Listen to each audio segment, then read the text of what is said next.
Okay, so today we'll be demonstrating how to do field balancing using the iPad based vibration analyzer.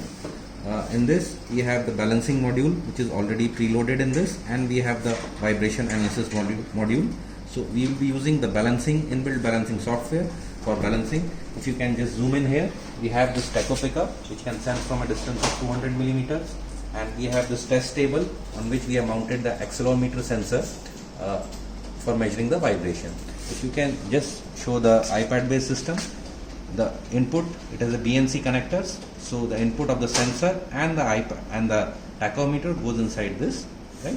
So now we'll start the balancing. For this we click on the balancing icon, so we have, and now the balancing screen shows up, right?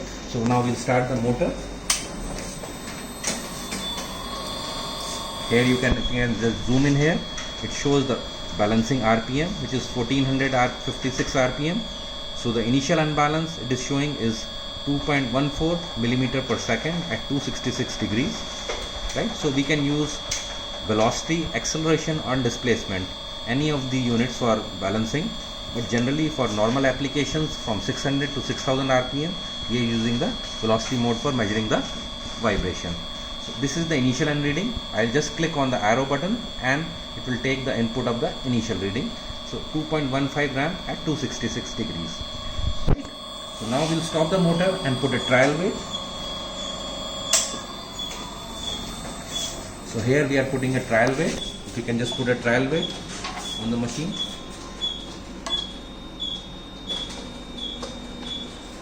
Whatever degree wherever we put the trial weight, that is considered as 0 degree by convention, right?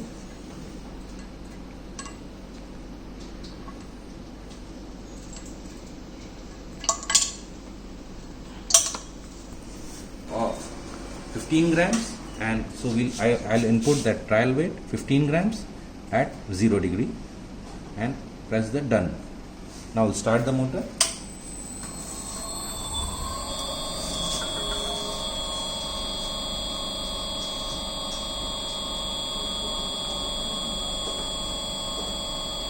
Right. So now we get the second set of readings. I'll just input that second set of readings, and now it is showing me that I have to put a weight of 11 grams at 294 degrees to balance the job, right? So I'll just stop the machine. I'll put a weight of, I have a 10 gram weight, so you can just put a 10 gram weight at 294 degrees. So my trial weight is 0 degree, right? So this is 0 degree, this will be 90 degree, this will be 180 degree, this will be 270 degree. So I'll put a weight at, let's say, 280 degrees, roughly 270 degrees.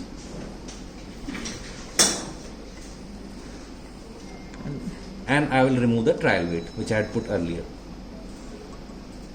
Now my job should get balanced to approximately very good levels, right? So now I am getting a reading of 0.5 millimeter per second at 250 degrees. So I have brought the initial vibration from 2.5 millimeter per second to 0.5 millimeter per second, right? And I can reduce this vibration by doing trim balancing, right? Which ideally is not required. And since the motor is rotating clockwise, so I'll choose, I am selecting clockwise. If my shaft had been rotating anti-clockwise, I would have selected counterclockwise. Right now, I can generate a report for this. It has a very good. This iPad-based system has a very good reporting system. I just click on the report button, and automatically it will generate a report. And I can even use my location through GPS coordinates. So I will just click on the allow. And I have got a very impressive report which I can mail to the customer, which I can save, and it shows me the original imbalance, it shows me the trial weight, it shows me the vibration after putting the trial weight, it shows me the correction weight which was required, and finally it shows me the vibration which I have achieved after balancing, right? So this report is self-generated report. I can put my company logo here, I can use my signature here, and I can mail it to the customer. Similarly, we can do two plane balancing also with this by using two sensors.